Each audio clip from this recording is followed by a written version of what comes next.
you're just entertaining, right? Like there are people that like watching Stephen A. and his questionable hot takes, right? He's an interesting character. Question. Hmm. This is much more serious, okay? Hmm. But around the same general topic. How do you feel about the concept that there isn't much room on the mainstream with mainstream money for black male journalists because you have to be because those jobs tend to go towards the black male athlete unless you're like Are we talking about like essentially kind sports of journalists and stuff? or talking heads, I guess, right? So you think of like the talking heads of like ESPN, Fox Sports One that are black males, Stephen A. Smith, Michael Wilborn, and like one other person that has been around for 20 years, 25 years. They're the only people you see. Every other black male talking head is a former athlete of like whatever level that is. How do you feel? Because like I've heard that brought up by black journalists. Roland Martin is who I talked Hmm. to listen to. He's not a sports journalist, but he's like a Yeah. advocate for black journalists in the mainstream sense, right? Hmm. Yeah. He's the one that brought that up, and I never really thought about that. How do you feel about that? Just from like your initial thoughts. So I think that I'd argue that there's probably some truth to it, not so much because like there's no place for the dudes that weren't athletes on that level or whatever. But like the advantage of like hiring an athlete, like one of these athletes, is that like people are already familiar with them in whatever sport you have them talking about, Mm, generally speaking, and like basically all them dudes are super confident in the way that like they phrase things, right? yeah, Remember how like right before like Alan hit record, right? I was saying that something Gary Pearce said has said occasionally on college basketball is like it's more important to sound confident than to like actually know what you're talking about in yeah, the like when like in front of the camera and whatever. yeah, And some of that is just like it's like there's this thing that people do where it's like there if you sound like all right with scientists and whatever, right? There's like the tendency to talk in like probabilities and percentages and stuff. And to people who aren't familiar with stuff, right? They're going to hear that and like they're going to think you don't actually know what you're talking about. yeah, Mhm. Um and like I would imagine, right, there'd be a tendency for a lot of the um sport black male sports journalists who like weren't former players to be more comfortable talking in like those probabilities that like acknowledging the uncertainties of situations and whatever, whereas with a lot of the athletes it's just kind of like for I'd argue for like a lot of them ones in particular a lot of the ones that end up in front of the screen they talk like they know exactly what they're talking about even if everything coming out their mouth is hot garbage. it's an interesting thought that you can have as much credible clout as you possibly can, but at the end of the day, to make the most money, you can say whatever. That's not credible at all. You just have to be confident. So you Yeah. can build up credible clout and then just disregard it once you get to a certain level. That is backwards, but it falls in line with the economics that comes behind it, All right. right? Because no one wants to watch intelligent sports talk with no kind of confliction. But then people will pay, will companies will pay, and we'll get a lot of talking points from confliction because that gets views up and all kind of stuff. That's literally why Skip Bayless has a job. Why does this man have a job? for what we just talked about. Confidently saying nonsense. That is why he has a job in the first place. But you will see a lot more non-black male Skip Baylesses because they're allowed to be in those spaces than you will black Skip Baylesses because you have to be an athlete to get to that point to say nonsense. Now, you do have Stephen A. Smith, right? But Stephen A. Smith is one person? You know what I mean? Like, I would be very surprised if any of us right here, between three of us, for the highest grossing news channels in the world, right? So it's like NBC, ESPN, Fox Sports, CBS, whatever, right? If we all combined can name 10, I can name 3. Michael Wilborn, Stephen A. Smith, and Brian Gumble. That's it. Bomani Jones. Yeah. Bomani Jones. Uh, Chris Broussard. Buddy who used to be on Nope, don't count because you don't know. Numbers. Numbers never lie. I can't think of his name, even though his name is But look, very generic. He's gone. He was next to old girl, right? Yeah, he's over at Mhm. Peacock now though. Is he So in he's Peacock? still 'Cause I only see him on YouTube for like these random little things I've never heard of before. Yeah, it's him and another dude. Michael something, right?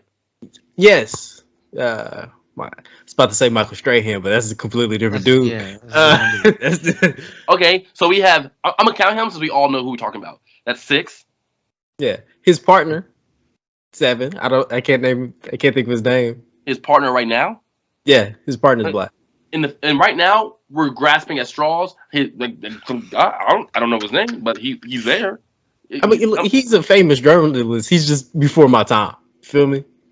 Yeah, he's famous journalist before your time. He should be if he's not famous enough for you to know. And we actually listen to sports. You know what I mean? He's not famous enough. It's not like he's before your time and he doesn't exist in the current ecosystem of sporting journalism. He's still around. We just don't know. You know what I mean? But okay, fine. That's 7. Yeah, that's all I got. That's all I got. That's it. That is that's pretty bad, right? And this past week they had the whole controversy between the former quarterback for the 49ers and the Asian woman journalist for ESPN, where essentially he said, and I'm paraphrasing, the guy for the 49ers or former player for the 49ers said that she really couldn't talk about sports because she didn't play football. She couldn't talk about football because she didn't play football, right? Shout out Like to that's Nick. paraphrasing, but that's essentially what he said. And it's just like that was wild because like that's the whole point we're talking about right now. Do you gotta play a sport to talk about? Do you gotta play a sport So, in a high if I level may. sport? if I may, like one short answer, no, but also just talking about football specifically for a brief moment, and like having a father who has like Football. Hmm? Football. We'll get away from it momentarily. But like as somebody who like has like my dad has coached football, right?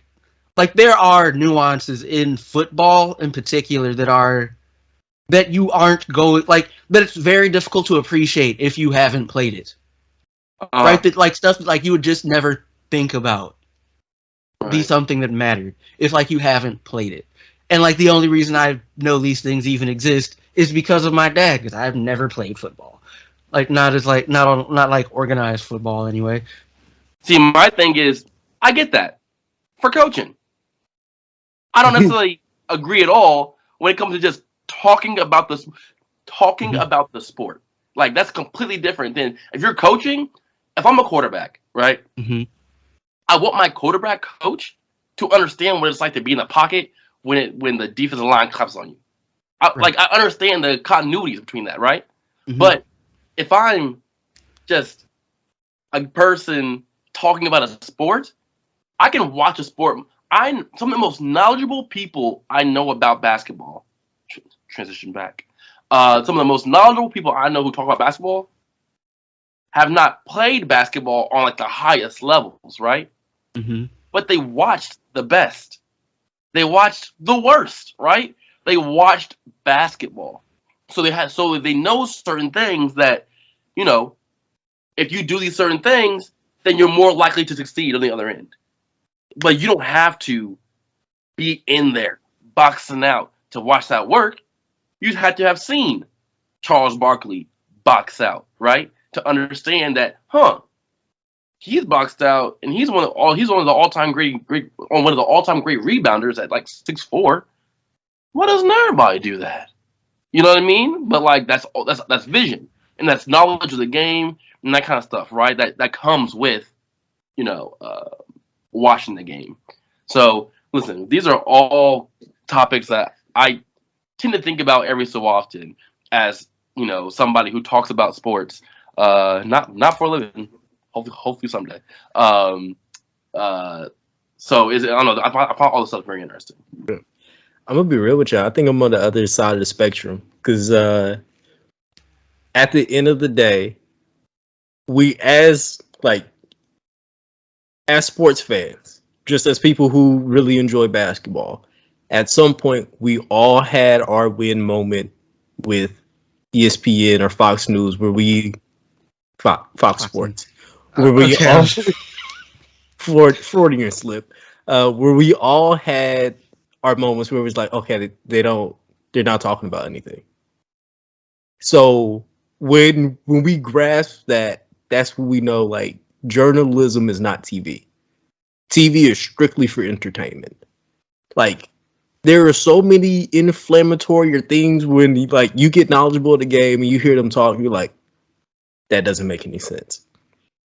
And I feel like the value that those black professional athletes bring in, name and face value. I think something I thought about though. That's strictly it. I think they also have the advantage of like being able to having an easier time getting into certain rooms and having conversations with certain people. Yeah, but that brings back the entertainment factor. Because think about it: has Vince Carter broken any news? No. That's right. He is retired. Has JJ Redick broken any news? No. But that is a good podcast. Has Kendrick Perkins broken any news? That's my knowledge. We can go on and on.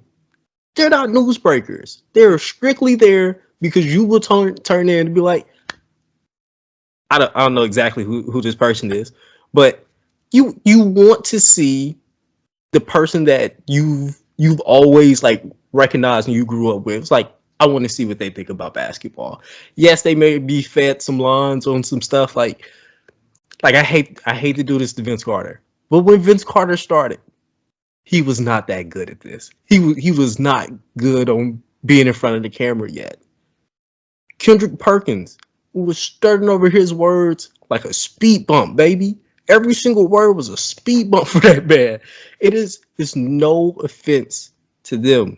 They're going to bring a level of entertainment to the show that, and because they have name and face recognition, it goes back into the only thing that matters, views.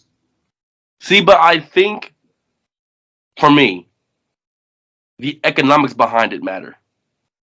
Right? They're making on average, significantly more than the average journalist.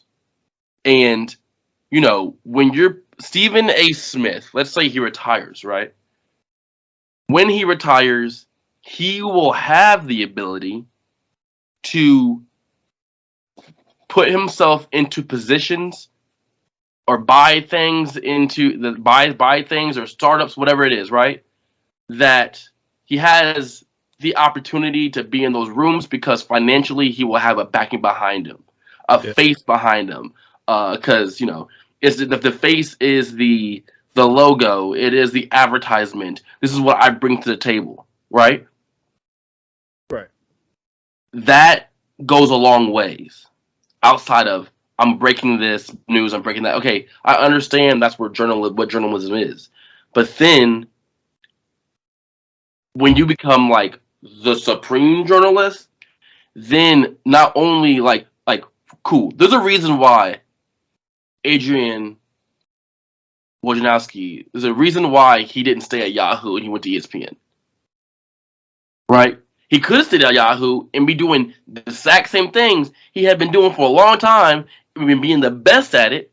But he went to ESPN, making significantly more money, but also everybody now knows what he looks like outside of a Twitter avi that's this big, right? So when he's done, because we know what he looks like, he can go on and do certain things that no other journalist could, even the things that he could have done just at Yahoo. Does that make sense? Yeah, It does. If I might make an argument, though, Stephen A. is more of a TV personality than a journalist and has been for a long time. Yeah. But he also has 25 years before he was on TV. Fair, but right, like he's in Philadelphia. Look, I give all the credit to the world to Stephen A. Smith. He started off literally. Well, he went to HBCU, and he literally just grinded and grinded and grinded to where he is today. But I am not a big fan of the one. Right? The one guy. Right? The one black guy that can make it, whatever, right? And I give all credit to him, but there should be more opportunity for other journalists to do that. I understand the player analysis, right? No, let's just take TNT, for example, right? I understand the player analysis, not even talking about Shaq or Chuck or Kenny. That's like strictly entertainment, right?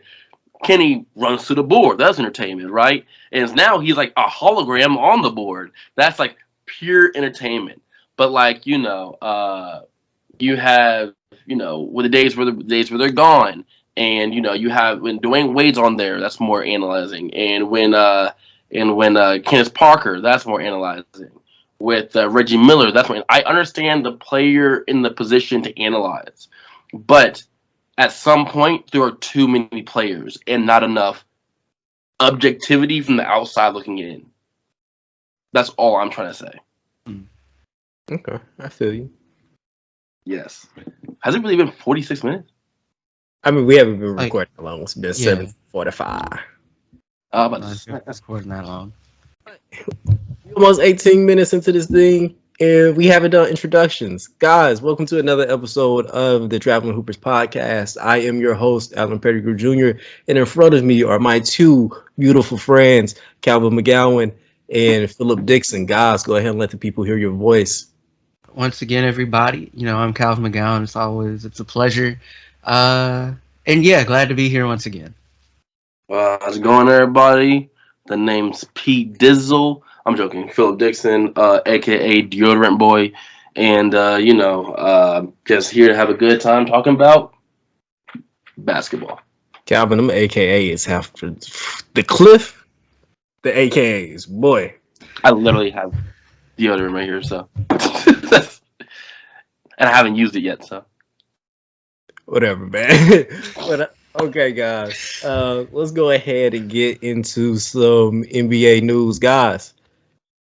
The NBA All-Star starting fives have been announced, and people seem to be in a outrage over one starting small forward in particular. My guy Andrew Wiggins. As a Kansas fan, I'm not mad at anything that has to do with Kansas. A Kansas man and Andrew Wiggins in particular getting some notoriety. Do you guys have any issue with him becoming an All-Star starter this year? No issue with it. I don't care. He can dunk. That's cool. For an All-Star game. Didn't he get a lot of votes because of a BTS guy, the Korean pop group? Yeah. He tweeted about him, and then all of a sudden an influx of just votes went for him. You know what? That's cool too. Nice little weird story to put out there. And all this would happen. I mean, he almost didn't play, right? Remember, he didn't want to get vaccinated, and then eventually he did what Kyrie never did. So I kind of respect him for changing his mind and actually doing it instead of like trying to use some religious exemption. But also, I, as a Kansas fan myself, feel opposite from you. A bird. You're a bird. Keep going though. Yeah, I feel opposite than you because he played horrible in the game we lost against Stanford, and like didn't take no shots. No one likes Andrew Wiggins for the Jayhawks. I don't understand where that came from. You're lying to yourself. Just because he's with KU, let's not forget his tenure at KU. But it is what it is. His hoop mixtape was nice though. That's part of the reason why we even talking about Andrew Wiggins to this very day. The best hoop mixtape, whatever, so far. You gotta let go of the past. Let go of that hurt. Like we not getting that game back. We gotta move on, bro. Wait, you said what? We not getting that game back against Stanford. We gotta move on. I don't leave the past behind me. I bring that with me, and it's not like it's not like a real grudge. Like I don't bring real grudges with me, right? But like. I just like to handle the guy. Like I can't help that. And and he ugly. Oh, come on, man. That's not enough. Look, I saw people say like Rudy Gobert deserves the spot more than Andrew Wiggins. And Rudy Gobert, the dude who we rag on all the time, and yes, he is having an incredible season. This is Twitter, dog. Twitter always got funny. Some wrong. Some got to be wrong for it to be popular on Twitter.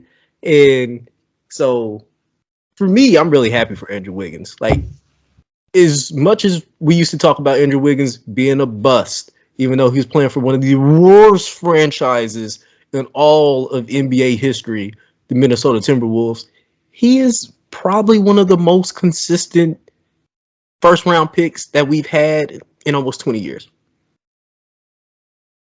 He is a career 18-point per game scorer and has never fell below that. This season is actually his lowest scoring season of his career, and he's actually figured out on the defensive end for the first, well, not the first time, second time last year. Yeah, and he's actually a really good defender. And Golden State always needs somebody to play this position. Like, he is Andre Iguodala with an actual scoring repertoire. Because Andre Iguodala, those numbers after that All-Star appearance are awful. We talking about Andrew Wiggins, but that man from Canada, so he kind of boring. He ain't got no quotes. He ain't got nothing. Andrew Wiggins, but he always shows up on game day, and he always puts up more than 10 points. Or he puts up more than 10. He puts up more than single digits on one statistical category that's not minutes. So I appreciate that aspect, right? I actually didn't realize that his 18 points per game was his lowest. I actually didn't realize that. But the narrative around Andrew Wiggins has been harsh. Mm-hmm. His whole career, especially in Minnesota, when he's with Karl Anthony Towns, and he's just not a number one. Period. Right. He's not number one. He's not number two. He's number three option. So he was able to go to a situation to where he could like blossom to himself, and I appreciate that. And I'm not upset at all for him to have this All-Star voting, for him to be a starter. I'm not upset at that at all. If you are upset at that, I think you're kind of being a hater, to tell you the truth, because he's done nothing wrong. He says nothing. He does nothing. He goes out there and plays basketball, and then because remember when he got drafted, when he got drafted, or a couple years after he got drafted, his brother was the one saying all the wild things. His brother went to college at Wichita State. He was saying all the wild things. Andrew Wiggins don't say nothing. He looked like a kid. He goes there, he plays, smiles, he goes home. That's really what happened. So I don't know how you can hate on that, to tell the truth. So like I think some of it, like you mentioned, is like the narrative, right? And like he's one of those dudes who like have the distinction of being appointed the next LeBron. Like we get one of those dudes every couple of years, like the best prospect since LeBron, right? Yeah. It was like Wiggins, Jabari Parker, Ben Simmons, Zion Williamson, fairness, the only reason that one might not hold is because he won't be on the floor long enough for it too. RJ Barrett had it for 6 months. Like, yeah. Yeah. That's not good. Like coming into college, people thought RJ was the better prospect. Yeah. But like they thought he was a better prospect just because he wasn't playing against little white kids in South Carolina, right?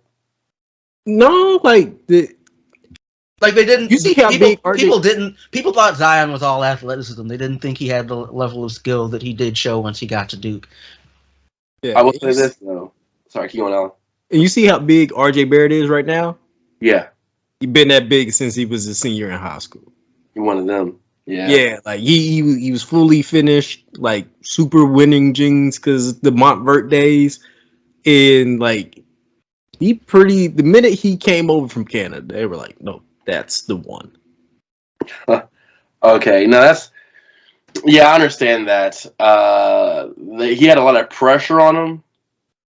Andrew Wiggins was like not early, but Andrew Wiggins was like a trailblazer, I would say, in like the LeBron comparisons. Because LeBron comparisons didn't really happen till Miami, or for high school students. It didn't happen till like the Miami years, and late Miami years at that. We're gonna be the next LeBron, and then they started to come every year, right? And I think that's no, I don't think. I know for a fact that was just lazy, right? Because there's not gonna be another LeBron. Like for what we know right now, there's not gonna be another LeBron, right? And it's weird because they're trying to convince people with the brawny LeBron comparisons. If you look at certain like mainstream circles, they're trying to like make that weird comparison by having them like, and some of them it's like subliminal because they like have a picture of them side to side blocking a shot, a chase down block or whatever it is, and having Bronny in position for like a monumental like a LeBron moment, right? Like I'm just like that's not the same thing. Like that pressure is going to be different because he's like LeBron's kid and stuff. But like, why would you put a pressure on somebody? But imagine not even being LeBron's kid. Like at least Bronny was like raised in that. Imagine not being LeBron's kid. And all of a sudden they're just like pouring it on you. And that's what Andrew Wiggins was kind of a trailblazer for the Ben Simmons, all kinds of stuff come afterwards. He also got traded for Kevin Love before he played a game of basketball. I just want to throw that out there. He did. That is true. That did happen. And people were trying to figure out if that was a good move or not. I remember that. I argue that it was virtually like trading the same exact player. I would disagree, but like I would also disagree with when that. we talk about winning or affecting winning because of what Minnesota is, it is exactly the same thing. I think but you could just continue to suck. But like you could say that about like moving Garnett or whatever. It's the Timberwolves. No, because Garnett was going to like conference championships. Like he had a stint. Okay. Like that was greatness, but they also had a lot of other people to help him out. Like I don't know what's up with that era, but like since then, trash. It's well, you had Kevin Garnett. That's what's up with that era. Yeah, Anthony Edwards literally Black Jesus for them. Well, they had Sam Cassell too, right? Yep. They also had like Spreewell and stuff there too. Like they had talent, it just wasn't I would disagree with you on the Kevin Love take. But I will say this. If Andrew Wiggins didn't leave, he would be nowhere near the same player he is now. Because, like, even though right now he's, like, a very basic player in terms of, like, what he does, in terms of defense kind of stuff, they needed a rebounder. He'd be a much better rebounder than he is now if he would have stayed. Because the reason that the Kevin Love thing works so much is because all three of them, being Kevin Love, LeBron, and Kyrie, they play the game so different. That's why it worked. Andrew Wiggins was wet behind the ears still, so he was still trying to figure out where he stood. Sorry, SWAT. He's trying to figure out where he stood in the league because he didn't know at all. You know what I mean? So LeBron literally could just molded him into any kind of player he wanted to be. Like, LeBron could have been like, you can do this. You know what I mean? But turns out rebounding in the NBA kind of hard. He was this big around. You know what I mean? So it's I don't think, but I don't think it's exact. I don't think it's like a trade off that was equally equivalent. But they still won the championships, absolutely, because you had LeBron. But No. I'm not talking about I'm talking about strictly for Minnesota. Like I'm not saying like you put Andrew Wiggins on the gas teams. okay.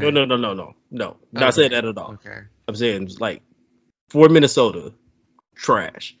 They would have been trash regardless. Yeah, but at least like when Kevin Love was there, he was putting up like 30-30 games, like which is a wild stat line. But like that kept him in the news. Like, can you believe what Kevin Love did today? But then ever since LeBron left there in 2018? You talking about the Cavs? Yeah. Yeah. Haven't heard of Kevin Love since.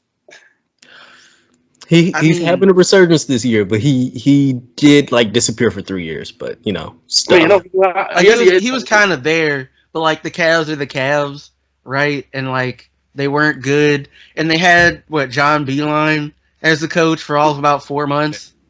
And don't forget when they benched Kevin Love for like half the season. It might be more than half the season. Kevin Love took a massive contract with them too. That's why he's still there. And everybody was like, why would you do that? Because everybody remembers Joakim Noah. What's in Cleveland? Who wants to stay in Cleveland? So everybody was like, why would you stay? Sign a big contract with the Cavaliers? Because everybody right now doesn't remember one person doing that besides LeBron.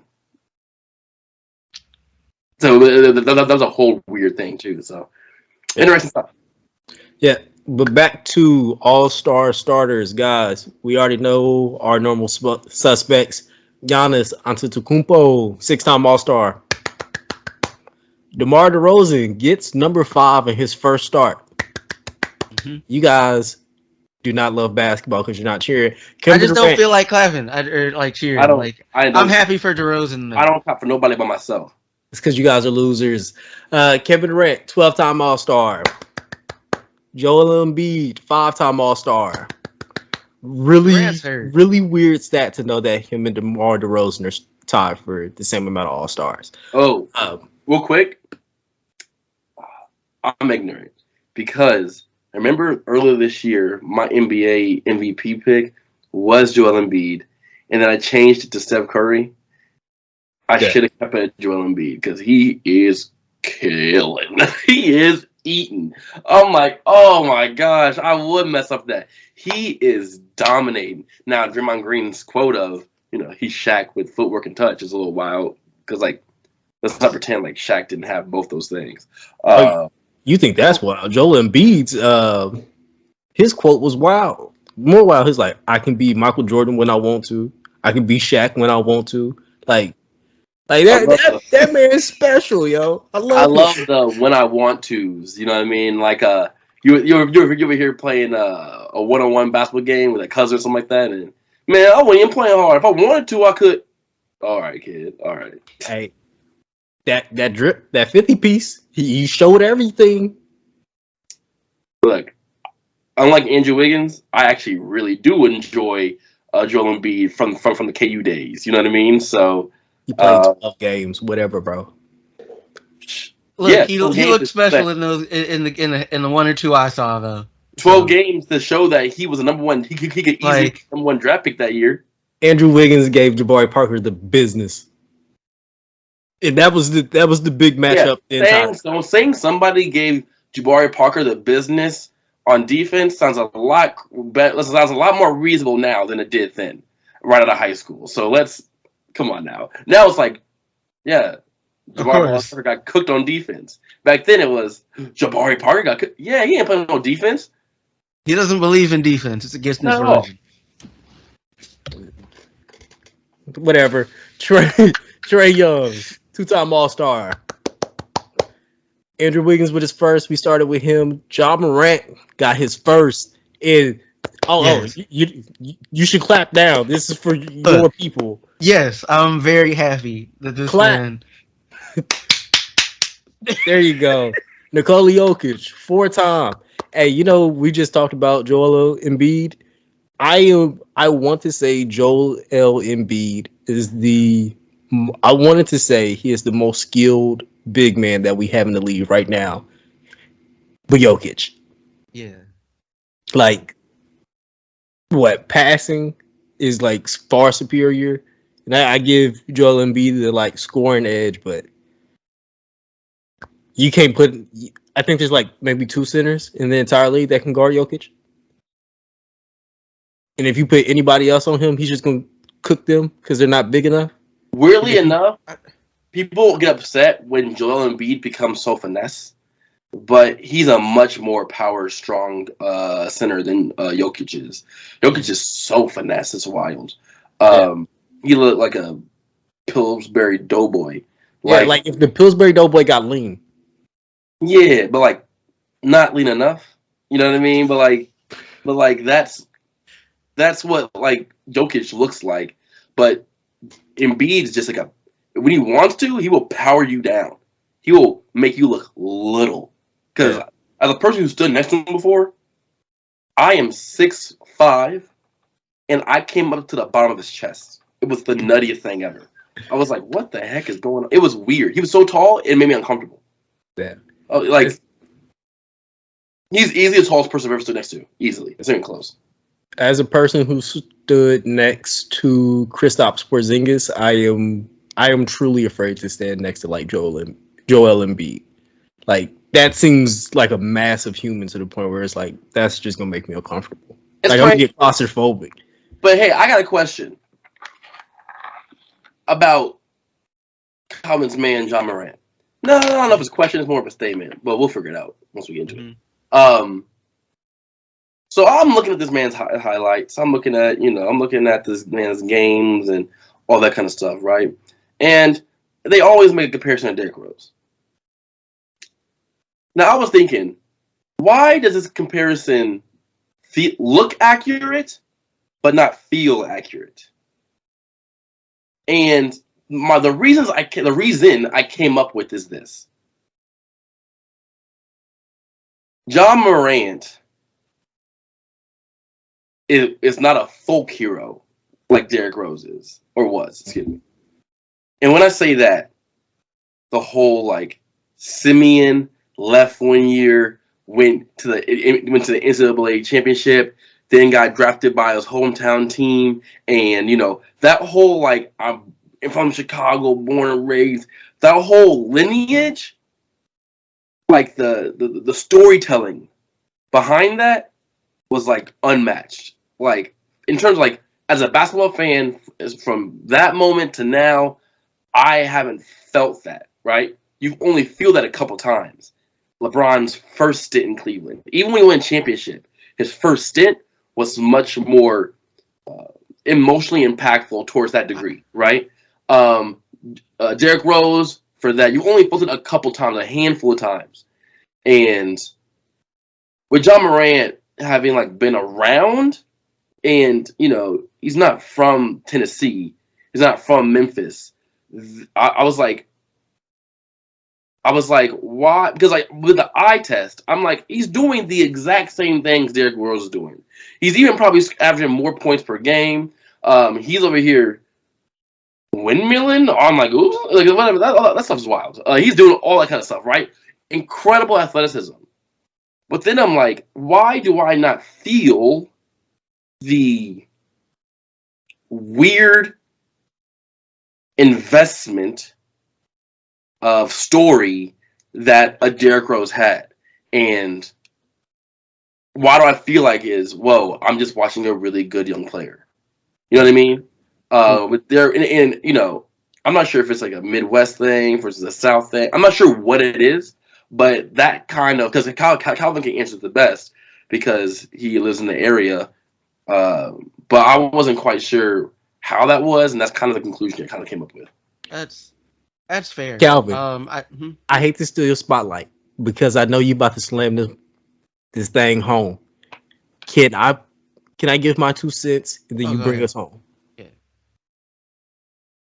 One thing that I feel like the reason why we don't get like the full aspect dog, we were in the WGN zone being in Kansas City.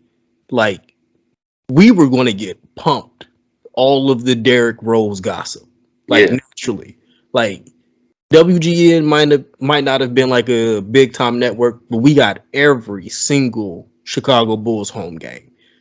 There was no way that we wouldn't have been indoctrinated by Derrick Rose. And I don't fully understand why we don't get it from Memphis. Like, it's not that far away from Kansas You're City. in Kansas City. Now you get it from Oklahoma City. Exactly. And like that's part of the reason why Oklahoma City was one of my favorite teams growing up. Like they moved over in 2008. So I get to see young Kevin Durant. Then we get Westbrook. We get everybody else.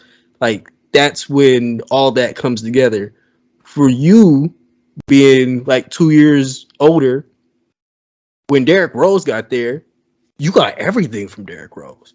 You got rookie year Derrick Rose. You got the story. Like him being a hometown kid and just having the entire Chicago market buzz around him. Like we were naturally going to get like that dropped off. Okay. Bring it home, Cal.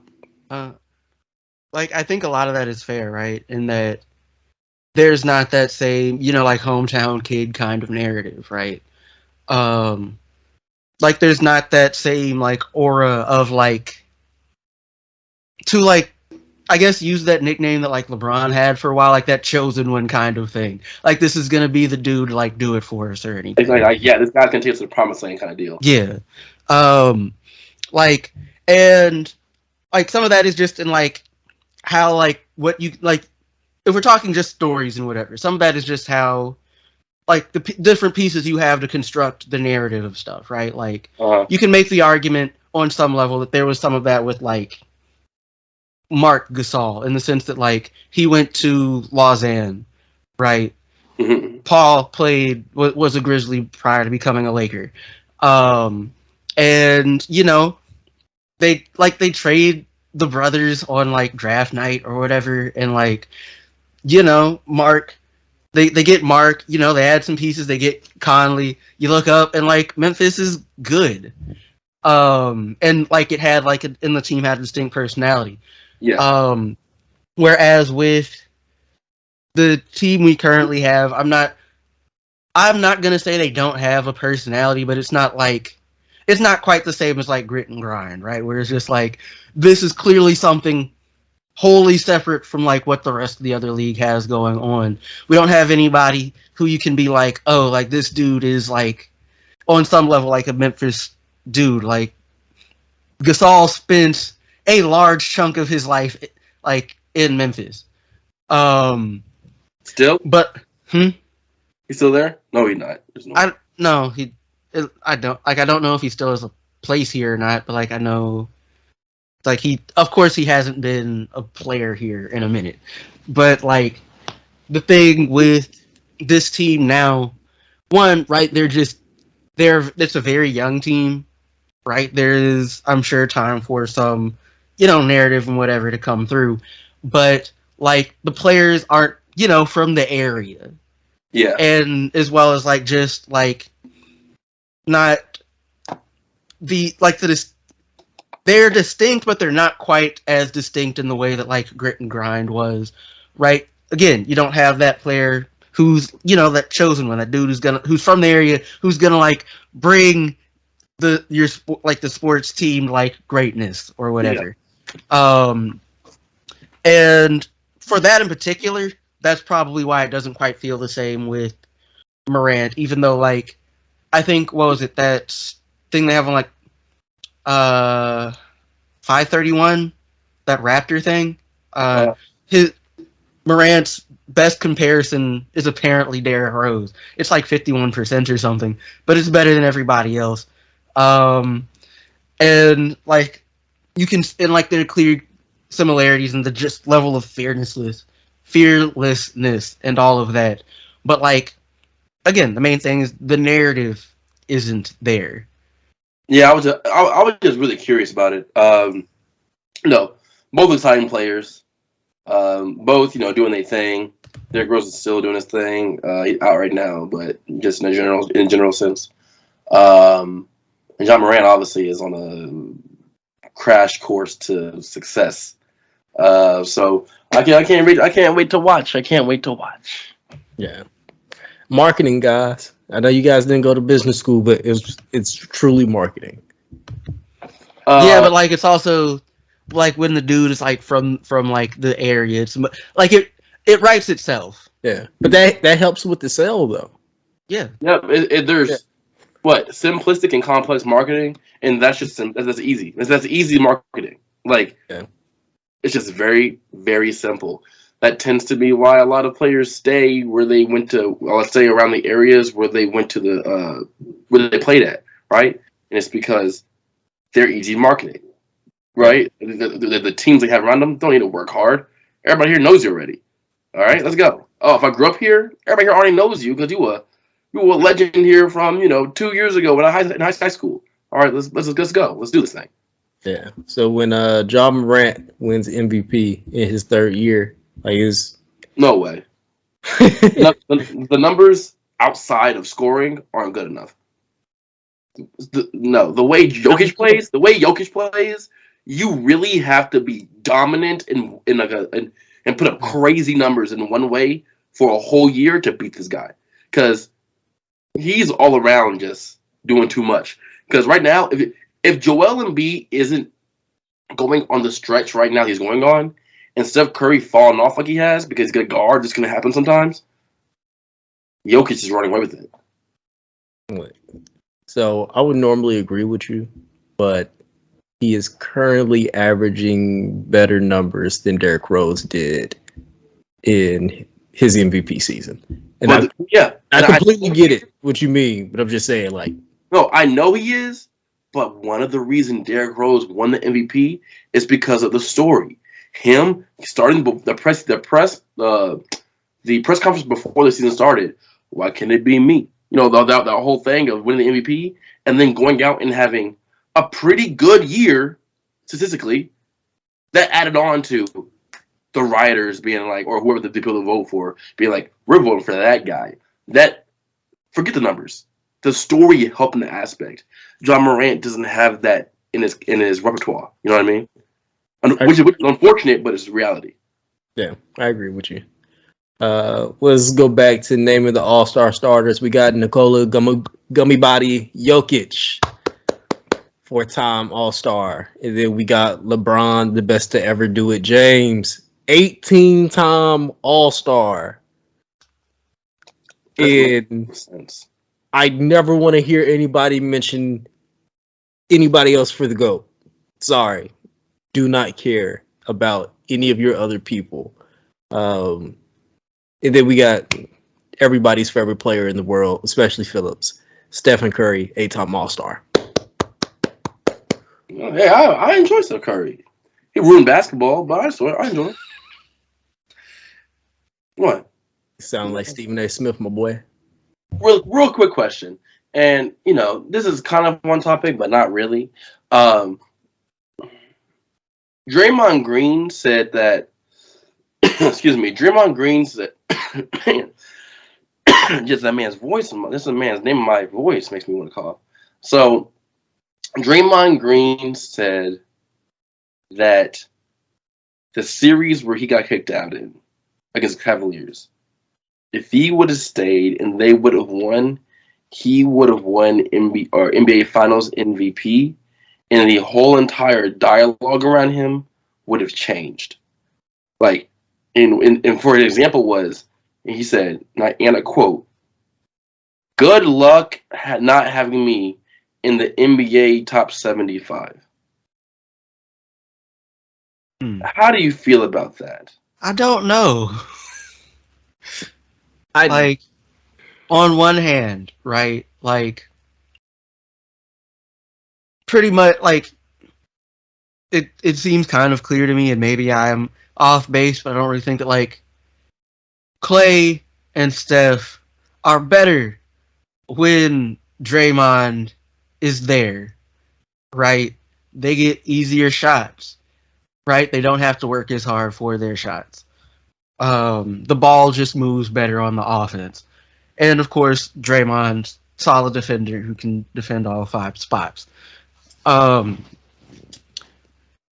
but at the same time, right? Like it would have been one of those like he would have occupied a space, I'd imagine, kind of like a Rodman, right? Which is to say that like he wow, okay. I just have responses. Continue. Well, it's just like in the sense that kind of the third wheel. You do you don't do everything. Like you're not putting up scoring numbers like that, but like the team is clearly better for having you around. Now, whether or not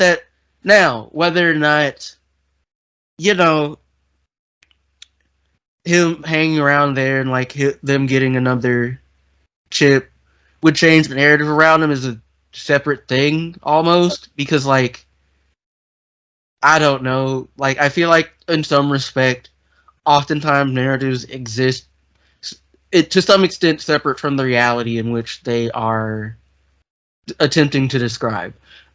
I mean,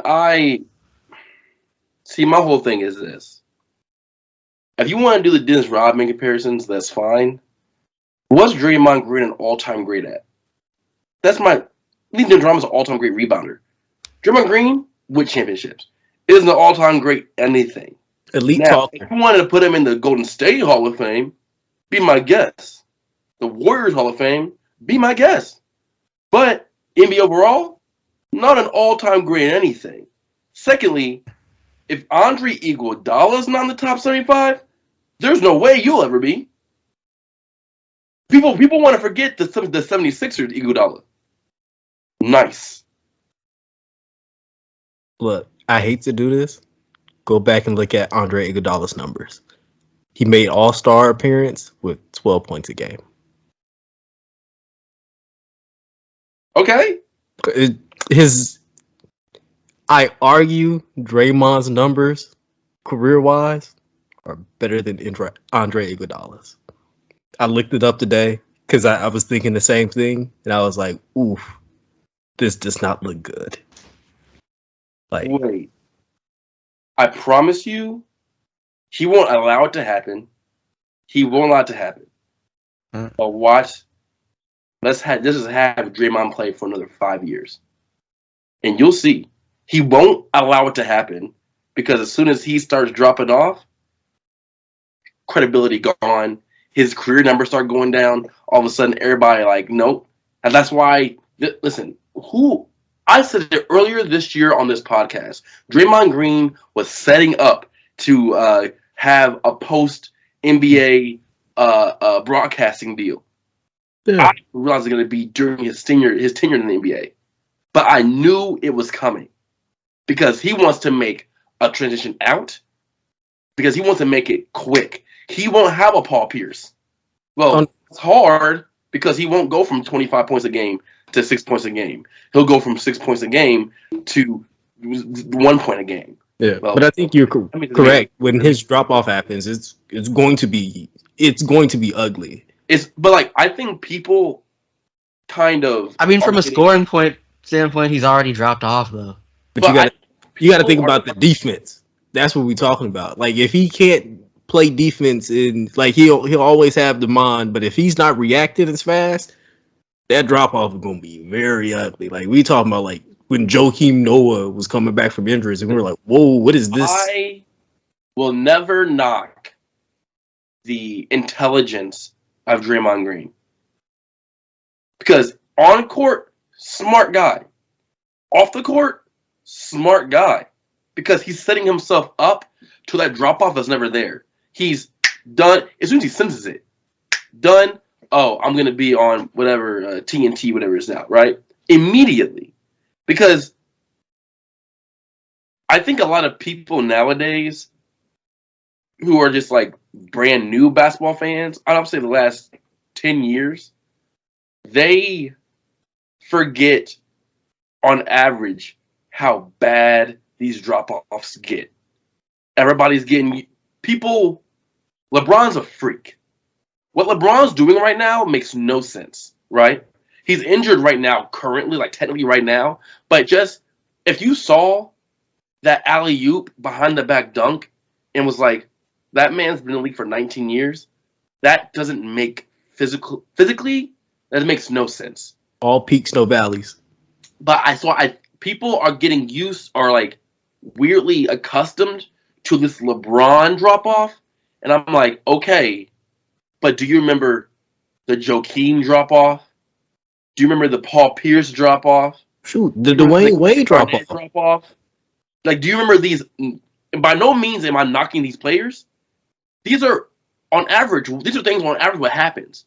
We just happen to be the Dwayne Wade drop off, right? We just happen to be seeing something ungodly, right? And Draymond Green intelligently set himself apart from everybody else from doing that, from that drop off, by immediately coming up with a contingency plan. Now, if he keeps saying these wild takes on this contingency plan, I'm gonna start throwing things. He does not need to be saying these wild takes about. The issue is the wild takes are about himself, not about anything else. Remember, though, all NBA players, especially the dudes who qualify as role players, are insanely confident. Insanely confident. And that's why we need realistic objectivity from the outside looking in so we can get smart on this. I mean, he gives you that long as he's not talking about himself. But doesn't everybody kind of like ride with what Draymond says for the most part, except like a few? You were the biggest Draymond hater that I personally know. I can't think of another person who does coverage of the NBA where they're like, he's not that good. Like you're literally like the only person. And look, if we take away the intangibles and just like look at Draymond as a whole, like as a basketball player, he's not exemplary. But that IQ like makes everything else look amazing. No, you're right. That IQ when Steph Curry's on the floor is immaculate. Take that. Listen, my biggest argument with him, and no one has ever discredited me this, because I've you know me for a long time. Mm-hmm. Calvin now has known me for some years, which is kind of wild, right? Mm-hmm. I have been consistent on this entire thing. If you take away the two greatest shooters of all time, arguably, and give him your average NBA shooter, who is he? He is an intelligent basketball player, specifically when he's surrounded by the greatest. And I said that pre Steph Curry and Klay Thompson injury. Then he had that season where that happened. He had to play by himself, and he was getting clowned by everybody, Mr. Triple Single. If I may, though, I don't think when you remove the shooters, his intelligence goes anywhere, but he's not the kind of player that can carry a team, and we know this, right? It's like, oh, he knows how to make the right pass and get the offense moving, but when the dudes you're playing with are either super young or fringe G League dudes, right. No amount of being able to make a team better is going to make that team good. LeBron did it. But LeBron's how many people are LeBron though? Look, I don't care. Right. How many people are LeBron? Also, how many people in that situation have averaged more than 10 points or 10 assists or 10 rebounds or double digits in any statistical category besides minutes? Plenty of people. He didn't. He also gave 0 fucks that season. I don't. No. I'm not using that example. I am not. I'm just putting I'm still use it. I'm just saying. He did not care. He's on the floor. He's on the floor. I don't want to talk about your motivation. When you step on the floor, I don't care if you're unmotivated or motivated. I'm gonna just take the I course.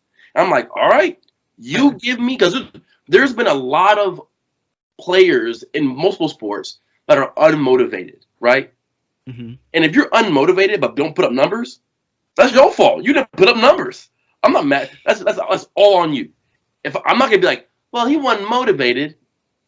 If you want to put up the numbers, be motivated. But now, I mean, like, think about it though. You're Draymond. You've been used to like being in finals for like the last half decade. You're like the two best players on the team are hurt.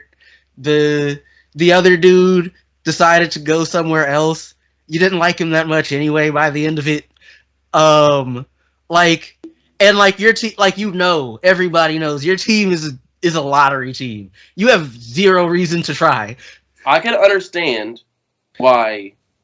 Now, I'm not saying like don't breadwinners take get hurt, the data. don't That like what he did is what he did. I'm just saying, right? Context matters. I think that motivation does matter. Just look at dudes who like put up numbers during contract years and then just like don't as soon as they get paid. That's fine. Look, you talked about football earlier. Odell Beckham, motivated and not motivated matters. I'm not gonna just separate the two. Keep it That's all. fair. Right? That's fair. I'm gonna do the same thing for everybody. And I think Odell gets too much hate, but I'm gonna keep the same energy for the entire thing, right? If your motivation isn't, people think I'm trash when I'm by myself, let me show them. He's like, nah, I'm gonna just wait it out until they get back. That's fine. Wait it out. But since you did that on the court, I'm gonna call when I see it. Doo-doo. Speaking of ruining basketball, though, I would like to talk about the Nets. Let's do it. Okay. So, right, had a chance to watch most of the Nets Warriors game. Not gonna lie, I didn't expect it to be this close. Excuse me. Right? Because you look up, no KD, right? No Harden. But they made a game out of it. It was close and like there at the end. It like what Kyrie put up 32, Patty Mills put up 24. Right? Now obviously that wasn't quite enough, even though both Steph Curry and Klay Thompson didn't have great nights at all. And Steph Curry has been in an ugly slump. Yep, they didn't have great nights. No Draymond Green. And I would just like to point this out for the dude on the podcast that doesn't understand the importance of depth. The Nets are starting DeAndre Bembry right now. That's all right. Period. That's all right. Like, they're starting DeAndre Bembry. They only have Kyrie for like half the games. Since KD has been out, they have gone 3 of 9. All right, and none of those 3 wins were against good teams. Listen, they are, and James Harden talking about dipping out. Like, it's a whole thing. There's a whole thing out there in Nets land. The Nets always have a really good prospect of a team for like a singular year, and then it just goes away. Yeah, they're the Clippers of the East. Like, that's hilarious. They are currently sitting at the 6th spot in the Eastern Conference right now. What are the first 5? The Heat, the Bulls, the Sixers, the Cavs, and the Bucks. Okay, in that order. The Cavs. Oof. Great season.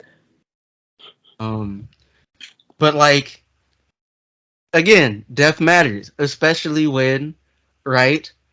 Yeah. The minute you get away from like your 3 main dudes, you have a bunch of bottom of the rotation players, some really young dudes, and the corpses of LaMarcus Aldridge and Blake Griffin.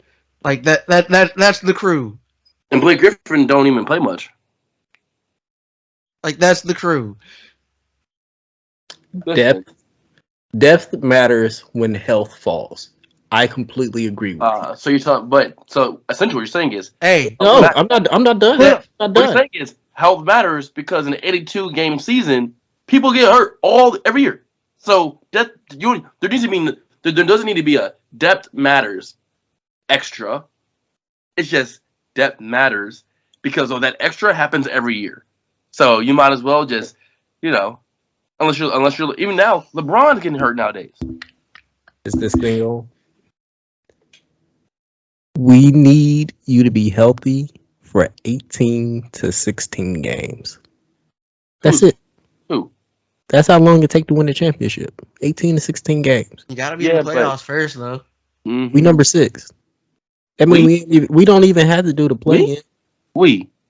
Look, I'm a fan. He's riding with the Nets in the name of entertainment value, mostly. So you Stephen Smith, got you. Keep going.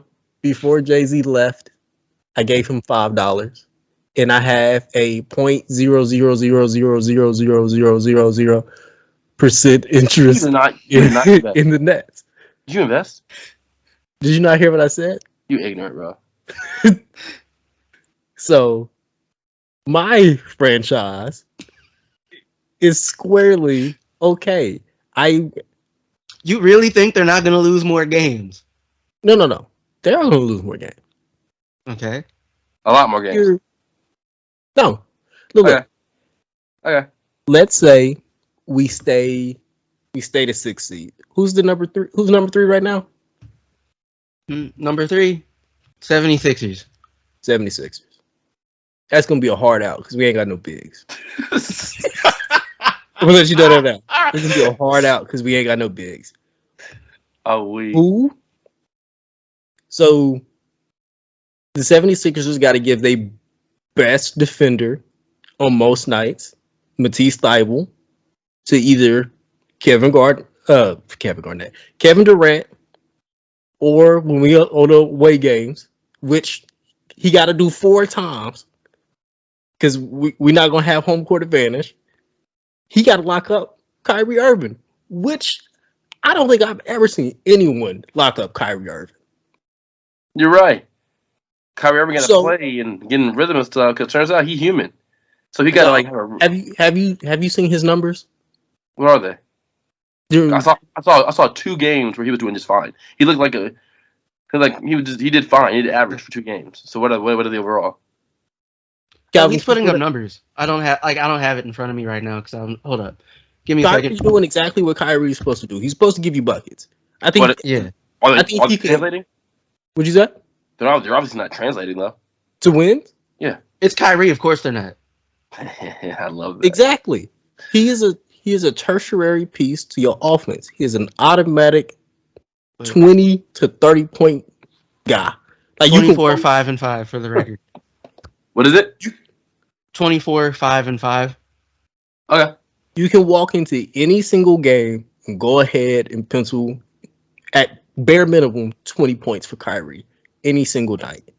And if we have a healthy James Harden, and I know I said if, and we have a healthy KD, nothing really matters. That is the best big 3 in the entire league.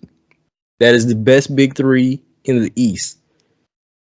And we just gotta, not die on the defensive end. So you will, but continue. In fairness, it looks like looks like they might be able to go 500 over their next 10 games, assuming, folks don't come back to play through them. And that's because they will be playing Sacramento twice. They will be playing the Wizards. They will be playing the Wizards twice, Sacramento twice, and they'll be playing the Knicks. I'm gonna let you know that now we're not going 500 less KD. I'll let you know that now. I was being optimistic. We're going 4 and 6. I'm telling you this now. Over 10 games, we can go back in 2 weeks and talk about this. They're not getting Phoenix. I doubt they get Denver or Utah. They probably won't get Boston. They probably won't get Miami. I'm gonna let you know this now. We popping Boston. Without KD or Harden? We popping Boston. When did we play Boston? The 24th. Oh yeah, we were popping Boston. You won't have Kyrie for it. We're popping Boston. We're popping Boston. Put it down. Yeah, if you guys bet, trust me, we win by 6. If the over under is 5.5, take the over. Trust me.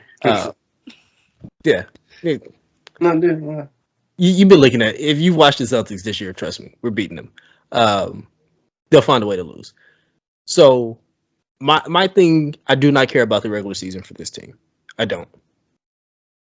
But the regular season matters for the matchups they have to deal with. I'll say it again. I do not care about the regular season. Like if we all fun and games until they're in the play-in. Who are you worried about in the play-in? I will let you know this now. The issue isn't about worrying about anybody. Can win us 2 games in a row.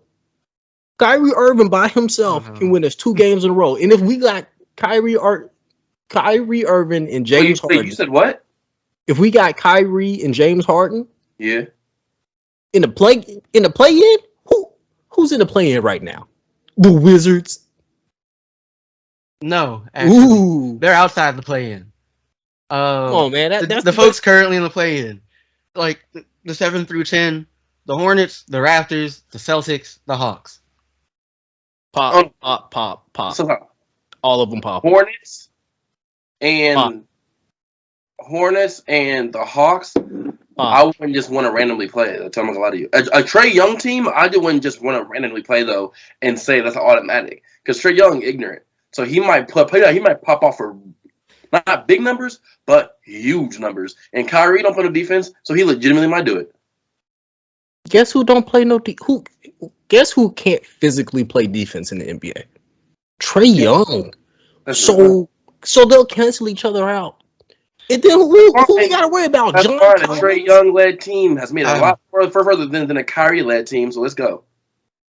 Look, he won't be by himself. If you talk about Kyrie by himself, my bad. DeAndre Bembry. You're right. He won't be playing a legend. Games. You're right. He won't play some of the games. I forgot. Look, he'll be by himself in his room watching the game on TV, but he's not gonna. It occurs to me that like if the Nets have home court advantage in that they will not have Kyrie. That's why we gonna be 5th seed max. That's all we need. The dude was all strategy. Come on now. And realistically, conspiracy theorists. I think it would be smart for us to go with the 6th seed. Our first matchup is going to be harder. I got a feeling that the 76ers won't stay there. I got a feeling the 76ers are either going to drop to the 4th seed or they're going to move up. Like, there's too much variance there. That's fair. And if they drop to the 4th seed, Joel Embiid is going to be on the sideline for some time. If they go up, it's because he's being a monster. So they're probably moving up. Yeah. Assuming the Bulls. We got 30 plus games left. That's all I gotta say. That's a long time to be a beast. Okay. And we know his background. Ain't burning no bread. We knocking on wood out here. But we just know his background. He might just have to rest some games. Okay. And those are scheduled L's. Because when we talk about Philadelphia, who else we talk about? I'll wait. Denny Green. Thibault, Tobias Harris. Mm-hmm. Now tell me what they do offensively. Shoot threes. Fairness, I think Harris is having something of a down year this year. And Matisse Thibault can't shoot. Like, you see there is like obvious holes when we talking about like the greatest offensive core that I can think of in the last. I'll be nice and say 20 years. Well, I don't care. They don't play together, so I don't make a difference. And we don't need them to. I think you do though. Like the minute you get into the 7-game series, go look. 100%. Okay, when we get to a given 7-game series, we'll have at least 2 of them. And we already saw what happens when just 2 of them play. When they only played 7 games together last season, like it's not really it's not a good. One of them has to be Durant, though. Did you see? Go look up the record when it's just Harden and Kyrie. We're winners there too, baby. I'm not about to look it up mostly because like I feel like I'm gonna have to do more digging than I want to do. You will. But like they've had like during this like 3 and 6 skid they've been on since KD has hurt, they've had Harden for some of these games. Like it Okay. hasn't. Like I'm just saying. Like I didn't say either of those guys were winners by themselves. I would never say that. We know historically they are not. They are singular offensive talents that we've never seen before. When they got KD, best offense in 20 the years. 76ers of Seth Curry. Ooh, I'm scared. No. I'm just. It just occurred to me. One, because like he's always a super cold shooter when I play the games, and in real life he's shooting 41%. Yeah. But like he's shorting 48% from the corner three when nobody's on him. But I don't care because it's not like we're gonna play defense. Go look up his career high. I'm not scared of him offensively. But here's the problem though. 7-game series, right? You're gonna have to try to do something about Embiid. And when you send multiple dudes, who's gonna be there waiting for the ball? Seth Curry. Probably putting up career numbers against a non-existent defense that is trying everything it can to pretend that it is actually there. I'm gonna let you know something right now. We not double teaming. Oh, then y'all are losing the series. No, we not. Like I guarantee you. He is going to if we see him, like if the playoffs were to happen today in KD fully healthy or even 80%, they got James Harden, we got Kyrie for the 4 games that we're in Philly. Embiid's going to average 50. He's averaging 50, 17, and 4. No, I feel like he's gonna have. No, he won't because he'll at some point he'll go. I'm dominating down here, but I think I might want to shoot a 3, and then he'll start playing stupid like that. He does it every time.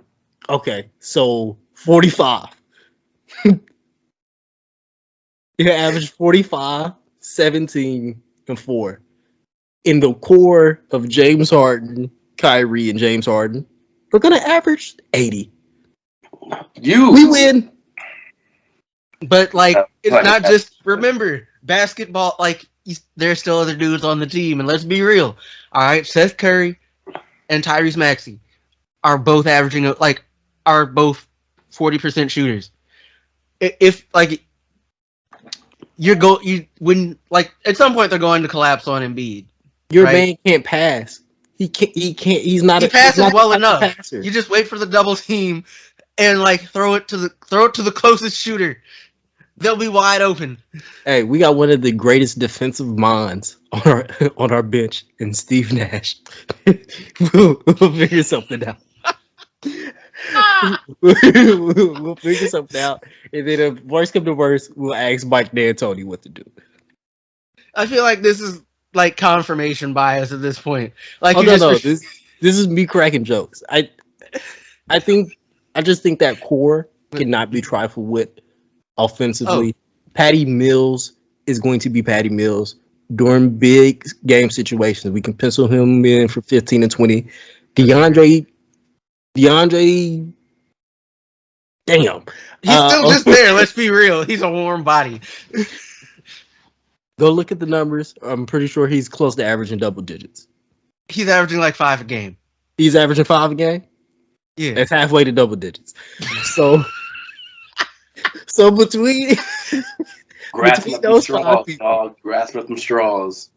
Look, between those 5 people, that is 105 points. I haven't even begun to mention Speedy Claxton, who will inevitably not do a lot, but he is going to try really hard. He's about all the defense y'all have.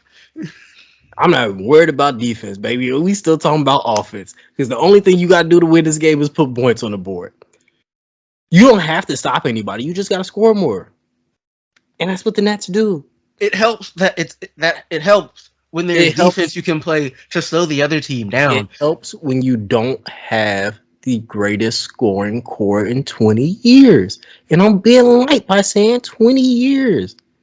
If we go look through history, if we're talking about career averages for 3 players, I doubt anybody has higher career averages than Wait, those does that three players. matter? Once they're on the same team together, doesn't You said matter what? at all. Huh? What the numbers that they score when they're that they average when they're on a team together matter, not for a career pre them being on a team together. Yes, Nope. it's not like you're getting Kevin. It's not like you're giving the scoring averages of Kevin Durant from Oklahoma City, James Harden from Houston, and Kyrie from the Cavs. No, forget that. You got to have the scoring averages that they've been producing together for the Nets, not their best altogether. That stat wouldn't matter. All right. And then we go to Kevin Durant, who's the most consistent offensive force probably ever in the NBA. He's averaging 30. He's averaging 30. That's fine. Consistent though. LeBron's on year 19. Don't say Okay. consistent to me. Okay, look. I get what you mean. I get what you That's mean. I don't like LeBron like that, but come on now. Facts. Kevin Durant has averaged 27 points for the last, let's say, 8 years. Sure, last 8 years, and take off some time for when he was injured. How many points has LeBron scored for 19? I get what you're talking about. We're okay. Okay. To say James Harden could. I mean, LeBron James can be in this conversation too, because that's what we're doing. We're doing about whataboutisms. No, we're talking about a singular person. What is this? Talking to me like that? What? We're talking about a singular person. It is Kevin Durant when it just comes to pure scoring. Okay, LeBron is an offense. LeBron James is an offense. you're right. Kevin Durant, does not matter what scheme you were in, that is 27 points. Okay, And he's averaging 30 this year. so what's that mean though? Towards your overall point. Because your overall I point, think he's assuming That's that a- KD this- gets healthy. A but your 70 overall point has nothing to do with just Kevin Durant. It has everything to do with the other two variables to the equation. Yeah. You know, And one of those variables will be gone every home game. yeah, and we will lose every home game. Well, You're still tapping fair- asses up for the road. You might be okay if KD is playing. And you say you'll lose most home games, but you expect to win all away games. But if you expect to win all away games, that's not gonna work because Okay. Kyrie might be able to get. I don't listen. I don't care what James Harden's numbers are this year. He's looked off when plays. He's looked off, and I don't trust him. Apparently, he wants to get out. So 23, 10, and 8. for James Harden, Yep. and that's 23 points, good. 8 rebounds, 10 assists. And that's 3 points that's really good. and 17 assists. But they have to play the games together. I don't know. They could be all time good, or they could be fine. I don't know. I would just like to say that if, the Nets had depth like the Grizzlies did, they wouldn't be playing like trash right now. That's Galvin, name a Grizzly that has a ring. Shut up. Shut up. Hey, look, your boys Western- might have rings, but they don't have rings together, and that's what matters. And one of them wasn't the dude on the team that got him his ring. Who we talking about? Kyrie Irving. He was important, but let's be real. Hey, take away Kyrie Irving's 3. Yeah. How many chips they got in Cleveland? I'll wait. Okay. I'll wait. All I'm saying is if you have to depend on Kyrie in the playoffs, y'all will be going home early. No, I think this is the issue. Most people look at Kyrie as a point guard, a person who actually needs the ball. Oh no, he's not a point. Exactly. The minute you think of him singularly as a scoring option, Kyrie Irving is one of the best assets to any team. That is literally someone you can give the ball to at any time and just be like, go get a bucket. He is a very good player, and he very much does have his uses. I'm just saying, like, again, you can't depend on him to carry you through a playoffs. He's not that guy. He's We not need that guy. six- He's not we that need guy. 16. We need 16 games. I can guarantee you, Kevin Durant can give you 10. Why are you putting so much faith in him? And KD, Why? I get KD. Why haven't we? I don't get Why not? Curry. He hasn't. When has he proved to have faith in him? Since LeBron won him that championship. Wait, are you talking about Kyrie? Yes. yeah. I get the faith in KD. I don't get the uttermost faith in Kyrie. I don't even get the Scoring. uttermost faith in James Harden because he He's- does not come up clutch when it matters. Why do you think I have not mentioned him? We need a big point guard. But James Harden is him James But Harden is an you incredible are passer. fine with mentioning Kyrie. Yeah. Y'all missed like the antithesis of what I've said. No. I This get what you're entire saying. conversation. All you want to do is give Kyrie the ball and let him score. And like The other, that is there are worse thing is- strategies. yeah, But but like isn't at some that the thing point- about Kyrie though? Is that like he will mentally mess your team up? It has nothing to do with on the court stuff. It's always off the court stuff. Him like locker room stuff. Is that the whole deal with Kyrie though? Yeah. Have you heard a single issue since he's been back? I argue that every The time. issue is he can't be back for every game. Listen, I Yeah. argue that every time that Kyrie has been an issue to a team Stop. outside of the year in the Celtics has been a media thing. Listen. It's been a media No, thing. listen, no, listen to this. The issue, you can't go, have you heard about any issues with Kyrie, excluding the biggest issue with Kyrie this season? You can't do that. The issue with Kyrie is the fact that he won't be playing away game or home game, excuse me. And that is, you have blind faith right now, which I kind of appreciate. But it's blind faith. For some reason, you don't think that matters. When it comes to the finals, all the games matter. You're playing against the best of the best of the best that season. All those games matter. you're also Okay. basically guaranteeing at least 5 games in every series. Like if your argument is okay, we're going to win the home games and like correction, the away games and let the home games slide mostly. That's at least 5 games. Kyrie will be well rested. Everyone else won't. That's not a good thing. Look, you guys are 110% correct in everything you have brought up. But I also want you guys to go back and realize the only time I've even got close to mentioning the Western Conference is saying 16 games. That's the closest I've ever even tried to mention. Without The West. Kyrie for those home games, they won't beat the Milwaukee Bucks or the Bulls. Or probably the Suns. Assuming they get that far. They won't get without Kyrie, or they have to play perfect to get by the Bulls, to get by the Heat, and to get by Milwaukee, especially Milwaukee. Y'all watched they're last not- season, right? And they're not going to play perfect. You watched last season, right? I did. Did you think that was perfect? Did you? I think not perfect by any means. What? Dog, they almost went to the finals with KD. KD's foot was a half a size smaller. You know it's a 3. It's a 3. It is a single 3 that could have What happened? changed everything What because it was happened? literally What happened? What happened? You said perfect. What We happened? we were a toe. No. We're a toenail away. We're a toenail away. We're a And That's toenail not perfect. In reality, Do you think we about to get an injury bug like that again?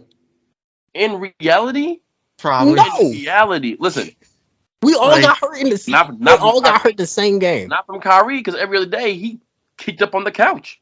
Everybody else, that's up in the air. James Harden getting these hamstring stuff, it don't matter. the reality is they didn't go to the finals. The Milwaukee Bucks did. And that gave Giannis what? Confidence. Which is, listen, and I don't care what anybody says. You watched the playoffs last year, you watched that final game from Giannis, that was one of the best games I've ever seen with my own eyes. Personally, from an individual player. We were there together. In a playoff, in a playoff series, that's all fine and dandy. That, the Kyrie can miss every other game, and you're not beating the Milwaukee Bucks like that. And I don't think you're beating the Bulls that way.